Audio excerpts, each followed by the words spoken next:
Welcome to The Solution, a real estate podcast where Phil Sexton and Jeff Seabuck are talking about ways that we can put the consumer first in real estate, which we feel is going to be the next or the current big wave. And we do things on this show like sometimes we bring real life stories from the road. Sometimes we bring Jeff Seabuck negotiation stories from the living room. And other times we bring industry leaders from around the country to join us and share what they're doing to run their teams and have industry leaders. Because it would be boring if it was just us all the time. We got a talk star. We can talk to the mirror all day long, Yes. But other people get bored. Well, Yes. whenever we bring on stars like we have today, there's a spike up because he deserves it. Because they've heard our story. Yes, Let's hear from others. And today I am super excited because if there's anybody that I have seen prove the run a team remotely model, it is John Glutch with Platinum Living Realty. Let's bring him on the air. John Glutch, welcome to the show. Hey. Let me see. Mauricio, Hey. is he with us? What direction is he? Is he this way? I'm he's going over over there. there. John, Hey, welcome how to the are show. you? Welcome to the show. There you are. Good to see you. Thanks for having me on, guys. Absolutely. How are you? So Can you tell everybody about how good John is? So John, who I got a few stats for you, Or the John, Glutch and group, feel right? Yeah. free to fill in any of the blanks. But he basically got started in real estate in 2003, and he started the Glutch Group in 2015. And so 5 years in, last year they've got 3 agents, about a dozen admin, and last year they sold 190 houses for $80 million. In the Metro Phoenix marketplace. Golf club. I mean, Golf- outstanding. Yeah, spectacular. And And the a true whole- leader in the industry. And in 2016, he moved to San Diego and he lives on Coronado Island, and he's selling all of that business. Kind here. of like a nanny. I can do it from over here. To compliment him though, because isn't that what everybody wants to do? So that's why I'm so excited to hear from him today, because teach us. Yeah, please embark. Tell us your ways. Yeah. Well, thanks for having me on, guys. It's awesome. And just so thankful for my amazing team. Obviously, literally, without them, I could not do it. It could be hard to sell houses in Arizona, not living there. So have a great team. Very thankful for them. And it's been a fun ride.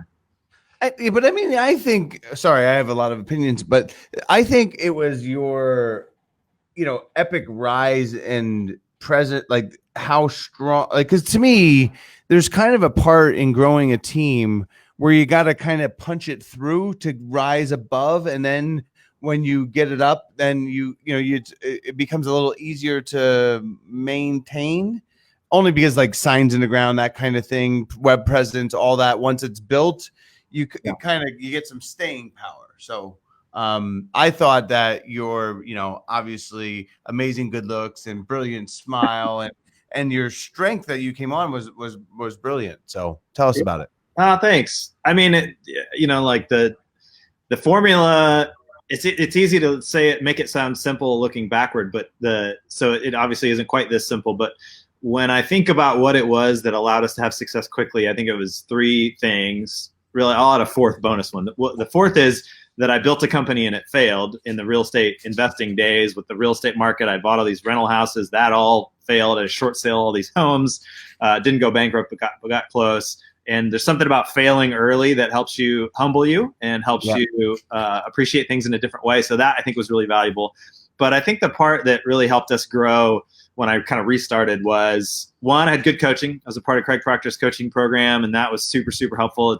I don't know how you do this without a coach. 2 was we really early caught on to the idea of branding online. So very early, I started getting reviews and developing my online reputation, and I was one of the first people to really do that well, and that helped us grow very quickly. And then 3rd was team. I hired from the very beginning amazing people who were so helpful and so good and just A-team players that helped me scale it so much faster than I ever could have. So some luck in there, great team, and some great coaching, I think really were the keys to growing as quickly as we did. I love that you said branding online. Yeah. That is, one of your Yelp profile. I don't know. I'm sure you do a ton of research and other in different marketplaces on how other top guys do it. Do you go out to other people's Yelp profiles and be like, well, there's one that's better than mine? Yeah, I mean, early on we did. Now, once you kind of figure it out, you know what the animal is. Although they changed the game on you. Yeah, Yelp is it's great, but it gives and it takes. This was probably a year ago where 50 or so of our 5-star reviews disappeared. And, I'm like wetting my pants, like, oh my gosh, what are we going to do? So, and they just changed the game when they want to change the game. It's their platform, not mine. So you have to be careful about it. But yeah, from the very beginning, I started looking around early on when no one was really doing this in other markets that were ahead of us, and found people who were doing a good job and copied them. And then, eventually you sort of figure it out. But, yeah. To me, I think it's understated because we struggled with the Yelp profiles and why we went away from it, meaning to give him credit because he just stuck to it. And therefore now I think, it helped your market presence because it's hard to get 150 5-star reviews on Yelp. And you got 153 or 100 more than that, something like that. We have 400. Yelp decides to show 150 of them. Which is their exactly. Okay, so then you're with me, right? Yeah, no, it's because as we were sending Yelp reviews, we're like, wait a minute, it's hard enough to get somebody to review you once, let alone twice or 3 times on different websites. Like, and if they're filtering them out, it's just disheartening. Yeah, it is. It totally is. Yeah, you just got to pick. I think for me, it was a focus early on, and so I chose to just stick at it and be good. And I was early. I mean. Did you do advertising on Yelp as well with that? Yeah, back and forth, and I go back and forth on whether it works or not. It's very difficult to measure when you're in my position where we're number one in most markets.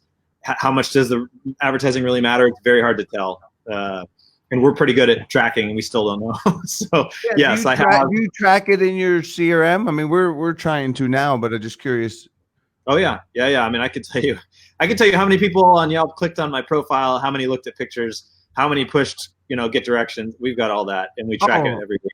Yeah. I was more of when one of your 3 agents is going out on a listing appointment or a buyer appointment, is the first question they ask, what was the biggest thing that led you to coming to us? Did you ask a question like that to record that as well, or just the stats from Yelp? Right. When people call, our people who answer the phones for us, they always find out right away where the lead came from. So we ask, one of the first things we ask, and then of course, if they're emailing or messaging us, we can tell right away. We also have phone numbers that track on all of our different lead platforms. It's different phone numbers so that we know if they call from Facebook or whatever, we know that's where they called us from. So that helps too. All right. So just coming from the real world side of this, right? You got a phone call that comes through your Facebook number. They mention your Yelp reviews and say that their friend referred you. How do you track who gets credit? Yeah, that's so hard to say.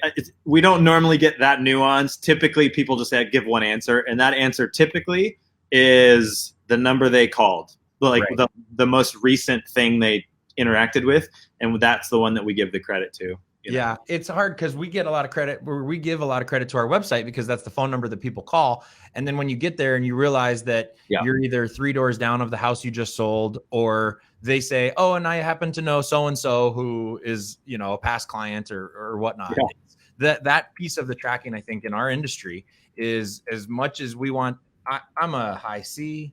I like things to be correct, accurate, compliant, but there's a rule of 8 that goes into it. And as long as we're 80% accurate, then that's good enough for a lot of the marketing metrics that we use. Right. Yep. And so with your comments about Yelp being, on and off and whatnot, is that going to be a cornerstone of your growth because you guys just started the Glutch Group San Diego. Yeah. Yeah. No, it won't be. It would be so hard to catch the guys who are ahead of me here.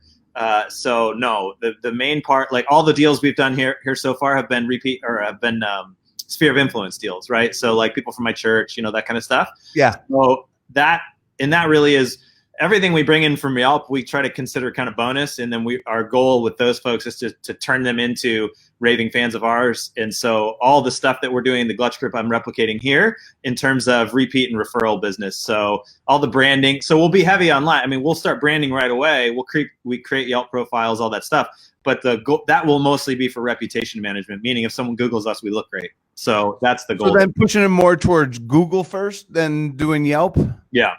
Yeah, here. You have a tremendous amount of Google reviews as well. I mean, we seem to have gone more towards Zillow out of the gate for obvious reasons, and Yeah. we've done some we've pushed people to Google, but we don't. I think you have more Google reviews than we do. So Yeah, I think 80 was the last number I saw. I saw 70 realtor.com reviews. I mean, it's always interesting, right? Because everybody, I think team leaders have to pick the top three. Like, where are the top Yeah, three? where do you want to go? You want people to leave you reviews. Yeah. And it's interesting just to see where yours are being. It appears that it's Yelp, realtor.com, and Google. Yeah. And it's so much strategy. For everyone, it's going to be different. The reason we're starting with Google here is because we don't have a lot of home sales. To look good on Zillow, you have to have a lot of home sales. So whereas with Google, you can look good without any home sales. So because we have a good reputation already, it's easier for that. So it really depends on the position the agents are in, where they are. How about Yeah. Facebook? Do you use the reviews in there with the same strategy because of Google? We don't do anything on Facebook. They not because I've evaluated it and decided it's a bad idea. It's just that just hasn't been a focus. So it could be it's really smart. I don't know. I haven't looked into it, but no, I just meant because the point was you don't have to have a lot of sales to have Facebook reviews. Right. I mean, same as theory. Yep, that's true. Yeah, so you kind of got to pick like your strength, and what you have time for. There's only so much time in a day, This works for me because I get to spend a lot of time on it, and we have a lot of people who know, like, and trust us. That's difficult to do if you're just, And but so, having a big three though, Yelp, Google, and Realtor.com is a fabulous strategy, though. Obviously. Yeah. I mean, I think so. It's working great. And then Google is its own animal too. There's a lot of nuance to that. It's different than Yelp, but there really are a bunch of little needles and levers you can pull to get good at showing up on Google. And we are just at the front end of tackling that beast. I think I got a lot of work to do there still. We had a lot of reviews, but it's more than just reviews. It's not like Yelp, where reviews is all that matters. Right. Yeah, it's led by the reviewer. Google wants content. Yeah, exactly. And that, as you know, that takes so much time. Oh, it's an investment. We started with what we call phase 1 in 2012, and we're getting to phase 3 now, and it's just been a monster to penetrate, just because the mass amount of real estate information out there. To have a presence, you really got to push it. Yeah. And with content that you put out, if you have a strategy to go through areas and it takes you 6 months to get through an area, and then you move on to a separate area, and it takes 6 months to get through that area, and then you go on to a separate area, you got to make sure that that what you're creating is as timeless as possible. Yeah. Or it's future proof as possible. And you don't want to get into the years, or you don't want to get into these sales numbers, because next thing you know, you're 12 months down the road and the stuff is all outdated, and you got to go back and redo it before you even got to covering the entire area of what you're trying to cover. Well, yeah, especially, or even like house prices, right? Because who knows what the house prices are going to be like, if you say starting at this or starting at that or capped at that. Yeah, pretty funny. Yeah. So you mentioned sphere of influence and having trust with the people that you know. I know that you have 2 children, right? Ages 4 and 6. Yep.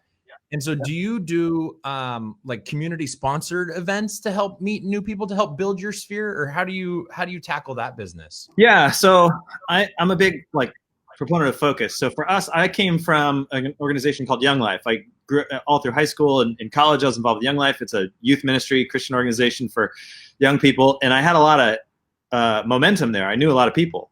And so rather than focus on a specific community, like we're going to sponsor Arcadia baseball or whatever, we've chosen to really focus on that niche of people, Young Life folks. And so we sponsor a lot of their fundraising activities, golf tournaments, bike races, that kind of stuff. So we're kind of the realtor, although there are many realtors associated with Young Life, like probably hundreds. Yeah. There aren't many whose names are on more shirts than ours, because we've really chosen to dive deep into all those relationships. Yeah.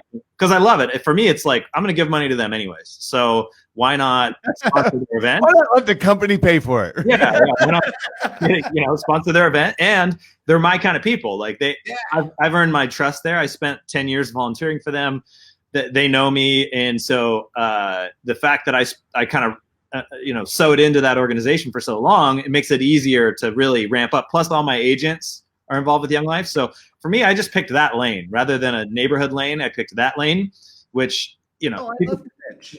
I mean, that's beautiful. I didn't know that about you, and Love the focus. Of the that. focus of that. Yeah, no, because it's funny because we were niched in Greyhawk for a while, but the space became too competitive because I can't say, and I listen to a lot of podcasts, anyone talk about that. And congratulations for seeing the what we'll call white space opportunity. Yeah. Right. So well done.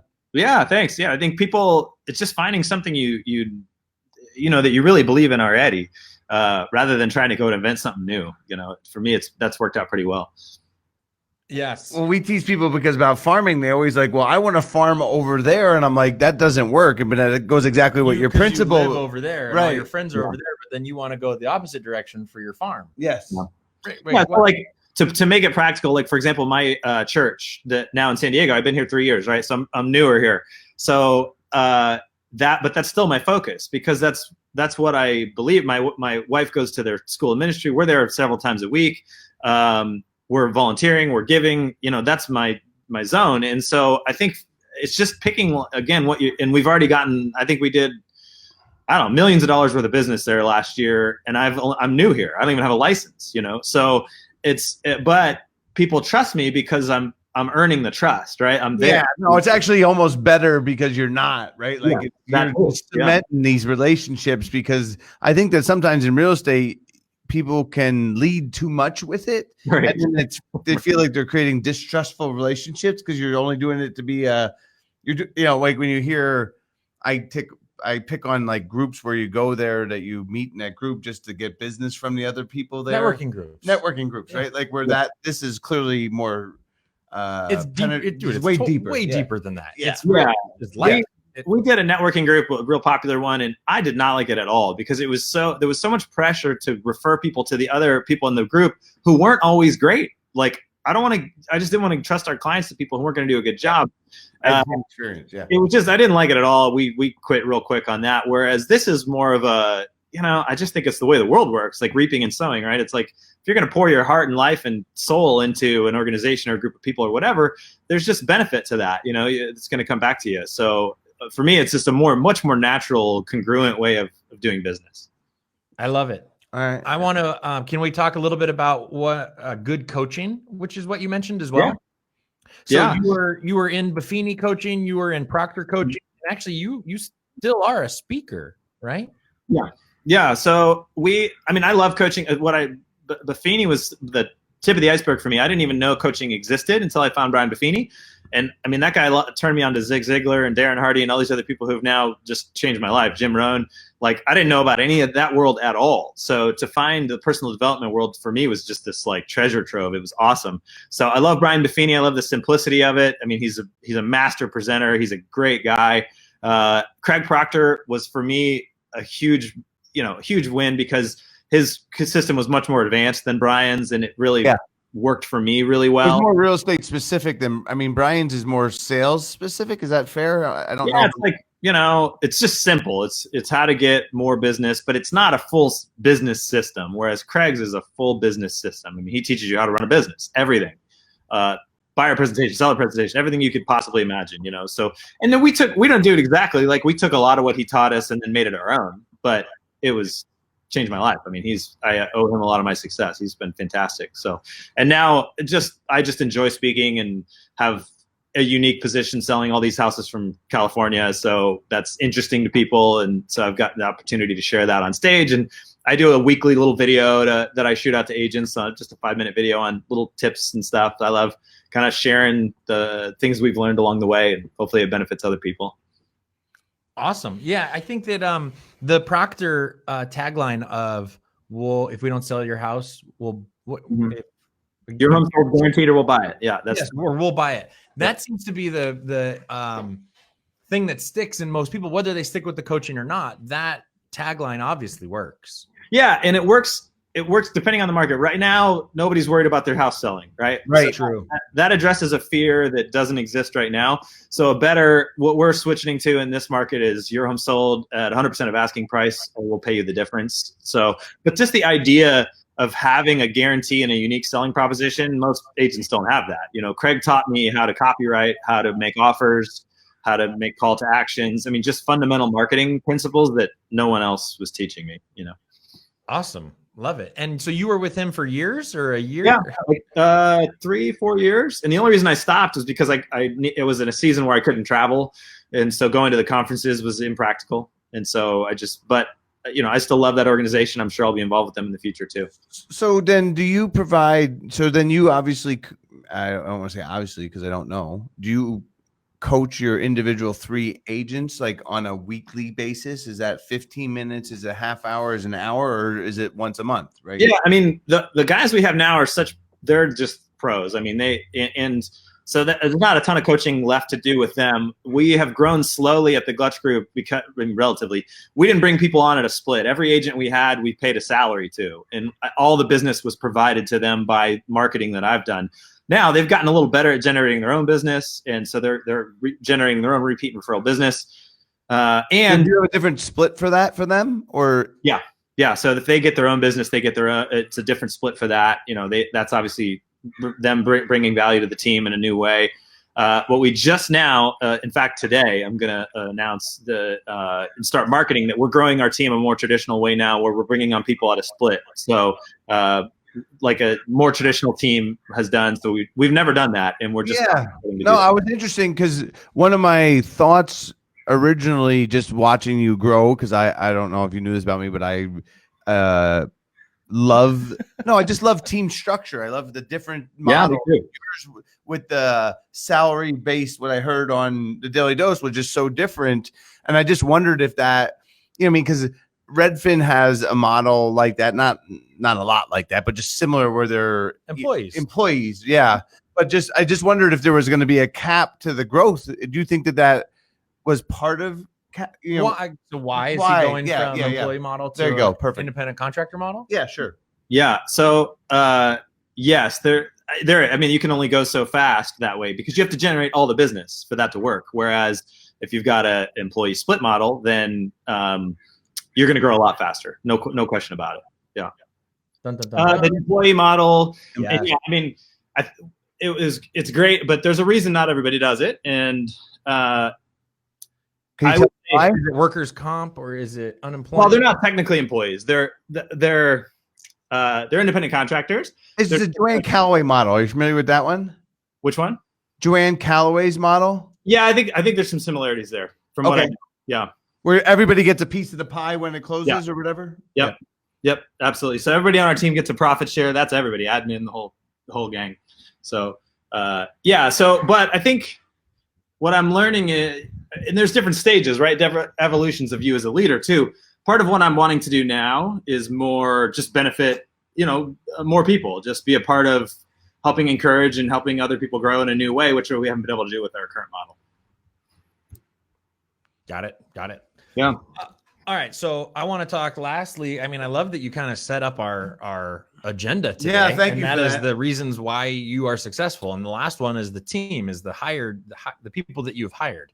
Mm-hmm. And we get asked this question by team members. We get asked this question by other teams that we talk to. And that is, how do you said that you hired amazing people. Yeah. How many non-amazing people did you have to go through before you found the amazing people? Or what's your filter process? Well, if you want to see it, if you just go to my Facebook, we're about to post our next recruiting link. So you can just literally go through it. I think you'd love it. It works incredibly well. And here's the process. I'll walk you through it. Darren Hardy taught me that. You know who Darren Hardy is? He's a Compound Effect all day long. Yeah, I've listened to his CDs about a little over 100 times. Yeah. I mean, I stopped 4 years ago, but I mean, I was obsessed with it in my car. Go ahead. Yeah. He is a good friend and mentor, and he taught me this process. And the way it works is you post a single simple page on what you're looking for. So this could be administrator. In my case, I'm recruiting agents right now. So agents. And it's just got a video of me explaining what we're looking for. Like, here's the kind of person we're looking for. And it's really about the heart of what we do. There's some of the skills, of course, like you're recruiting whatever you're recruiting. If someone's going to be an admin, they need to know how to be an admin. But It's more about, here's who we are and what we believe. That's really the content of that video. And then the next step is, if they're interested, they have to click apply. We do this on Indeed, all the different hiring platforms, the way those platforms work is people can just click apply, and then it'll automatically send their resume to whatever employer is recruiting. We don't want that. Like, I'm not interested in someone being able to apply for this job by clicking a button. Like, that's way too easy, right? So they click apply now. What happens then is they get taken to a Survey Monkey that they fill out with some basic information, name, information, Facebook profile, whatever. And then they answer a few questions about different skill sets they have and all that. And that's it. It takes 5 minutes. Super simple. The next step is where we really filter people out. And the next step is we ask them to send us a video, a 3-minute video of why they're awesome. So they need to film a video of themselves and then put it on a video sharing platform. So So you're attracting young people then? Only because it seems like the younger audience is more, with the Instagram and all that. Yeah. There's no discrimination here. We got. Go ahead. Sorry. Yeah. 3-minute video. Go ahead. Yeah, the goal is not necessarily to filter out a certain age, but it is to filter out. If you can't figure out how to film a video of yourself and put it on YouTube, you're probably not going to be a great fit for our team.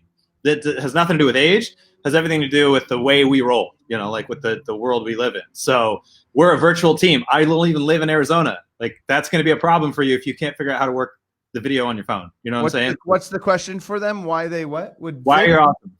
Why they're awesome. Why they're awesome. Yeah. And we're specific about how they should do it. So don't send me a video attachment, put it on a video sharing site and send me the link. And you'll be shocked at how many people cannot follow simple instructions. And we don't even, it's a non-starter.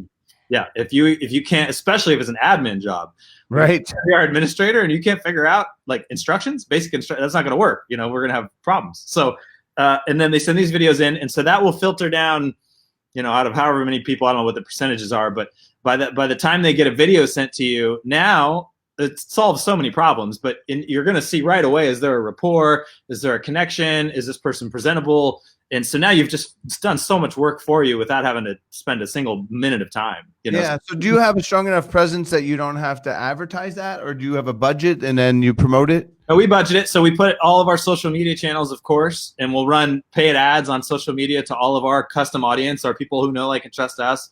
We email our vendors, our whole database. Everybody gets emailed. And then we run ads on Indeed. I like it. Yeah. And that way, we want to cast the funnel as wide as we can. But the other part of it is before they send the video, I say, hey, here's a bunch of links of interviews I've done, talks I've done. And what we're wanting them to do is to learn more about us before they bother applying. So if you can't watch 30 minutes worth of videos of me speaking at events and stuff and have something to say about that, then oh no, I laugh at I guess our flawed interview process after hearing that, where because we're just early. We're early. Still learning. Yeah. Because when they come in and you're like, well, have you been online? Have you, no. Yeah, no. I'm like, you didn't Google us at all? Like, you didn't watch? Have you been to Seabach.com? What do you mean? Right. What's that? Who's Seabach? Never heard of him. Yeah. No, but it is about culture, because I think you have it appears to me again that you have very strong culture. Yeah. And I think that you're just trying to prepare them to see if they fit to that. Am I wrong? That's totally it. I mean, at the end of the day, this is our team. We're with these people every day. The most important thing is that we all jive, that we're all, on the same, we do trips together. We have fun events together. So I'd rather grow slowly and make sure we have the right people than grow too quickly. And people love it. I tell you, even the people who don't get hired at the end, it's probably half dozen people say, man, like, I really appreciated the process that you guys took us through, because it's intentional and it's unique. It's not like anybody else is doing, and it honors people. Like, we honor their time. We care about them. They honor our time in the process. And there's something inherent in people that respects that. And they like that we had a unique way of doing it. Nice. I like that. I think that's something that we'll put into practice around here sooner than later. Yeah. I mean, just go through my funnel and you'll see exactly how it works and just copy it. I mean, it's great. So I know I have two other topics. I have one inside of that. You have other topics? Yeah. So how real estate teams are burdened with attrition and turnover, right? So what do you do anything specifically? Only because where's the three things? Where's the team, coaching, and amazing people? Yeah. So how is your retention rate, or or just speak to that a little bit? Yeah, so really good. We keep people for a long time, but here's the way I started from the very beginning. This is easier said than done, but I decided early on. I heard that Apple was really great at taking people who come to work at the Apple stores who like want to be a photographer. So they're not going to work at Apple for their whole life. They're on their way somewhere else, and they stop into Apple, and Apple helps equip them with sales skills, interpersonal skills, conflict management skills, and that helps them achieve their dream of being like a photographer. And I decided early on I wanted that to be the way we ran our team, is that if I was just a stopping place for the next thing they were going to do, them to achieve their dreams, that I was going to be okay with that. In fact, I was going to be excited about it. And so I just decided that early on. And so we've had people leave for, that were, in fact, one person leave and he helped another real estate team to develop their business. So took all the stuff that we did together. Isn't that great? Now implementing yeah, right. So that happens, and it's a little internally. You're like, oh, there's a little bit of you that is in pain about that. But here's the thing: the next guy extra hard. It's actually why we joined our current brokerage, so we can still benefit even when that happens. Yeah, which is so cool. But I think that as I really thought about it, that role he's at in this next place is really better for him. Like what he was having to do at our team inhibited some of his dreams. And this new team is allowing him to do some things that he couldn't do at our team. And so I honestly am, this didn't happen overnight, but after some processing, I was like excited that I was able to be a part of that dream getting achieved. And so I look at it a little differently.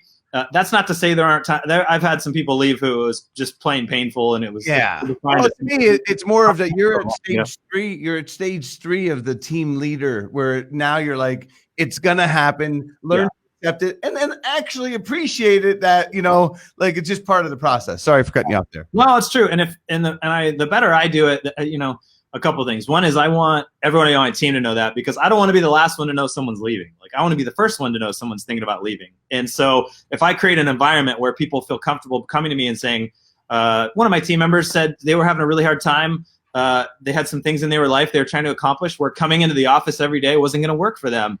And they were like, man, having a really hard time. And this person, I didn't care at all if they worked from home 2 days a week, and it changed their life. It was like a no-brainer. So I'm just so glad that we created an environment, a culture where people feel comfortable coming to me instead of just quitting, Right. And that's not to say it always happens perfectly. I'm not trying to paint some rosy picture, but the more you can be, open and honest about that, the better. And we have really good retention. I mean, we keep, some of our folks have been around for years, 5 years, one of them who we just celebrated this year. And that guy is amazing. I mean, I hope he never leaves. My goal isn't for our job to be this job to be the last job they have, but it is my goal that it would be the best job they ever have. That if they leave, and I've had this happen. They call me a year later and they're like, hey, what you're doing is awesome, man. Like, thank you for the way you helped me get from where I was to where I wanted to be. And it's one of the best jobs I've ever had. That's always the goal. Now, if they stay around a long time, awesome. Of course, that's wonderful, but it's not necessarily my goal. No, I was Nice. I like that you embrace it and the way that you presented it, and I firmly believe that that's just the best way to go about it. So well done. Yeah, and like I love the idea. I've shared the idea with the fact that it's a stepping stone. Yeah.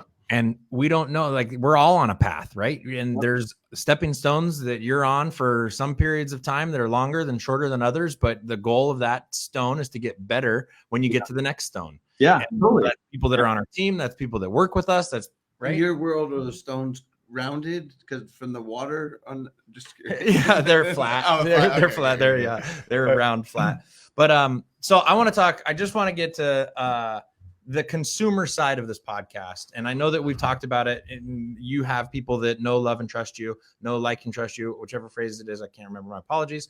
But what are you doing with your team, with your clients, where it's improving the skill set of the agent that's working with them, where you're trying to bring a better baseball player onto the field rather than just sell better concessions in the stands? Like, Yeah. You understand what I'm saying? Yeah. I think the industry's really shifted to, I am hiring now, especially agents, I'm hiring people for their emotional intelligence, their EQ, rather than almost anything else, because our role so much is that of a counselor. almost above everything else, right? I can teach someone how to negotiate, how to write contracts, all that other stuff. But you have to walk people through very difficult circumstances, especially when you do a lot of business with strangers like we do. Half of our business is from people we never met. And some of those people are very difficult to work with. And it's not their fault. Like, nobody woke up this morning trying to be a jerk, you know, like they may actually be a jerk, but they are. You get those people too? That's Yeah, awesome. like, Thank they're you. not- Yeah. It's not, nobody wants to be a jerk. And so we have 3 core values: honor, hope, and excellence. The honor one is the one that I'm hiring for in this respect, which is, can you treat people really well when they treat you crappy? Like, nobody, the principle is nobody controls my honor but me. So the fact that you treat me really terribly today does not mean I have an excuse to treat you poorly. Like, it doesn't work that way. Nothing you do is going to control how much I honor you, how much I respect you. And people talk about, it's easy to honor people when they, like, you guys are very honorable people. You're honoring me. It's easy for me to say, oh, you guys are great. Honor really only shows up, like all core values, when it costs you something. That's when you know you honor someone. When they treat you crap, you know whether you honor them, because how do you respond when they treat you poorly? And so for me, yes, we teach the skills, right? All the skills of being a good realtor, but that stuff's easy. What's way more important to me is when people leave our team, they buy a house, they sell a house, or they just go to some other realtor, that they felt like they got honored. That's the most important thing, because that's honoring the dignity and the integrity and the God-given spirit we all have. If they can walk away a little closer to knowing that they matter as people and that we will care about them no matter how they treat us, then we won. You know, to me, that's the most important part of what we do, is that people feel like they were important and they mattered when they leave our ecosphere. That's the goal. Yeah, I love it because the pairing statement that we say that's similar to that is, I told my wife, if I only worked with the people that I like, we would only do 1/5 the amount of business. Except that he takes it another step further, because he's like, you have to then not just help them, but you have to do it with honor, and that was beautiful. Yeah, With kindness. Yes. yeah.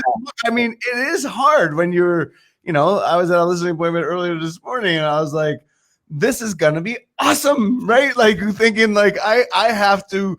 No, but it's hard to hold that quality of experience in the face of adversity. Yeah. So Yeah. Congratulations for you for conquering that.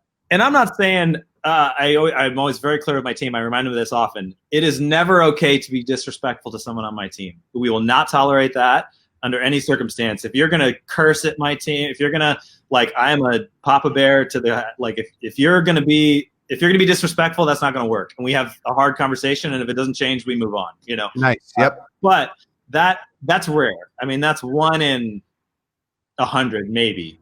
More often than not, it's someone had a bad day, or a bad year, and it's our purpose to help them walk A tough life.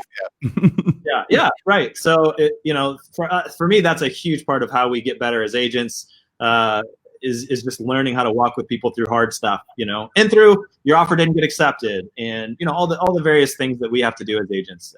To me, that's so critical, and it's a big part of who we are. So with the other one that you mentioned of excellence, what do you do to help your agents achieve it? So for me, so much of excellence is about creating systems to compensate for our weaknesses as people. So, for example, Whoa. Those are a lot of big words in a row. I want you to say that Yeah, again. slow it down, please. That was Say it beautiful. again. all right. So for me, excellence is compensating for our weaknesses as people. So, Systems. creating systems to compensate for our weaknesses as people. So I want to be a good dad, and I want to spend time playing with my kids. I think But- good too. Yeah. Go ahead. I will naturally default to watching Netflix and ignoring them, right? Because I'm a terrible person, right? So Because you're human. yeah, exactly. And you're a guy, and Yeah. it just feels great. You're gonna forget. Yeah. I'm not the only one, apparently. So what I do is I measure time I spend with my kids, which sounds totally crazy, but I track it. It's like, how much time did I spend intentionally playing with my kids today? So that's an example of a system that compensates for my weakness as a person. We do that with our agents too. So we have checklists for everything. We're just crazy about checklists. Like every offer. Are you like a checklist manifesto guy? Or? Yeah, like that guy, right? You could be a surgeon who's the best in the world, but without a checklist, you might mess something up, and that's a big deal. And so for us, we take all the accumulated wisdom that we've generated as agents and we put it into checklists. And I'm crazy about it. Every time something new happens that we learn, we have a new lesson we experience. You know, like an example is we have this tool called the Experience Transformer. We got that from Strategic Coach. Every time we have an offer that goes really well or goes really poorly, we review it. What went well? What went poorly? So this is Experience Transformer. What worked? Like we just had a big event, team event. We did it for that. Surveyed everyone on the team, 450 people at this big barbecue. What went great? What didn't go so great? What could we change to make it better next time? That simple, right? Answer that, 3 points on each one.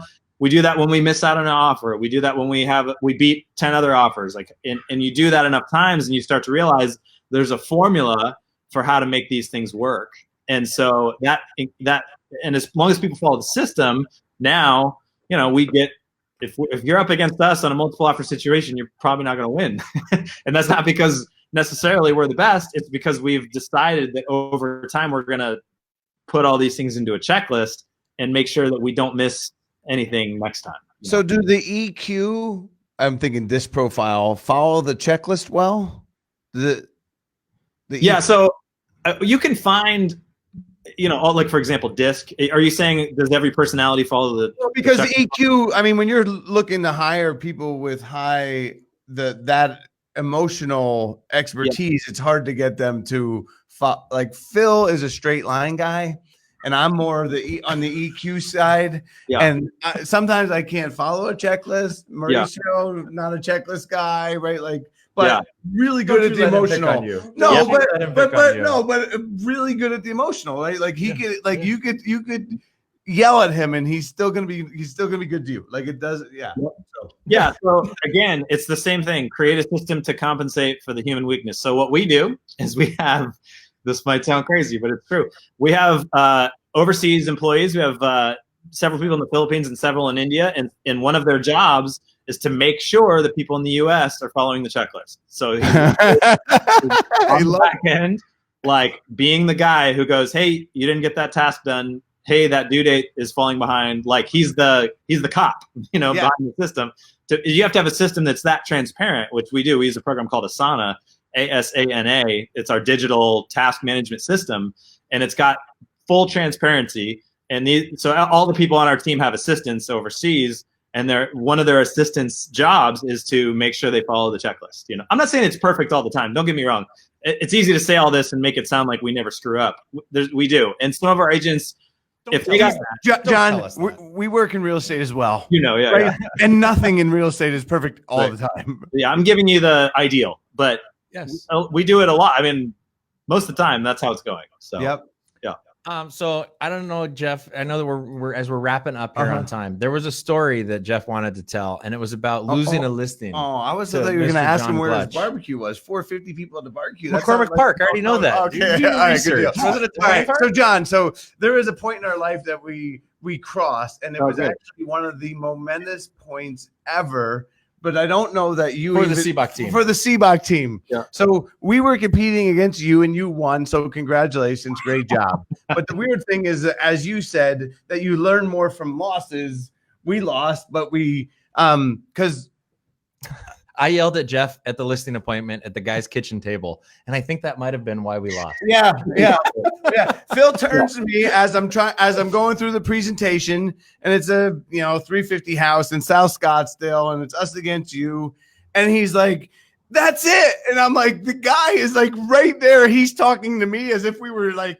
So this was the time in our pricing strategy when we would give the owner of the house the price that the house was going to sell for. And I thought it was this brilliant idea that I would tell people what they were really going to net and that they were going to be happy with it and go with us. And they didn't like it a lot. And this gentleman who was sitting at the table when Jeff said, "And I think your house is going to sell for 327 or whatever number he gave out." And he goes, "Well, the other guy told me that they would list it at 360. And I said, "That's it. That's the difference." And I'm looking at Jeff and I said, "You're telling people what their house is going to sell for, and other agents are telling them what they'll list their house for. And there's always a difference. We're always more, and people just can't, they don't want to hear the difference." We're going to have to send them a gift because of that moment, which occurred of you winning and us losing, the next year we listed More houses. We changed our strategy. we doubled the amount of listings that we got. Yeah. So Thanks. thanks, John. Happy to help. How Yeah. I mean, better listing agent. So You look at it like, even me, right? If I'm going to sell my car, I'm going to probably price it high and see what happens, because I don't know, I'm not in a huge hurry to sell my car. If it doesn't sell tomorrow, whatever, so we just try to address the people where they're at, like some people, they got to sell tomorrow. That's a different strategy. But yeah, I mean, like at the end of the day, people want to give stuff a try. They want to see how it goes, especially in this market. So oh yeah, no doubt. I mean, have you seen any? I know we got to wrap up, but any squeeze on the listing side as there's less inventory? Well, I'm out in California where listing fees are lower, 5% now. The houses are more expensive, so that's part of it. No, I meant squeeze as in less listings with the loss of it.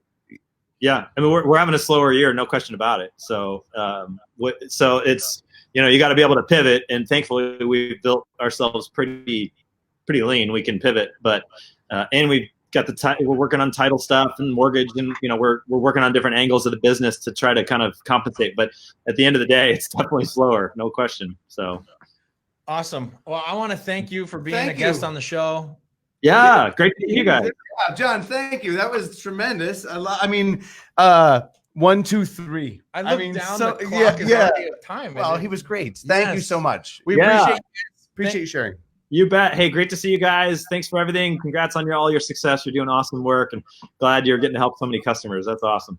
And good deal. And if you're looking to join a team, give the Glutch Group a call. Yeah. Right? Like, no. Send them a video. Right? Yes. And follow the instructions. Send him a link. Oh, a link. Upload the video. Yeah, links to the video. Don't send the video. Follow the instructions on his Facebook page. Yeah, go to my find me on Facebook or johnglutch.com, and just kind of, would love to interact with you, get to know you a little bit. I respond to all the Facebook messages and all that stuff. So shoot a message on Facebook, and our link will be up soon for our team growth and all that. So I'd love to get to know you. Absolutely. Awesome. Happy Thank you, Thursday. John. Take care, John. Appreciate it.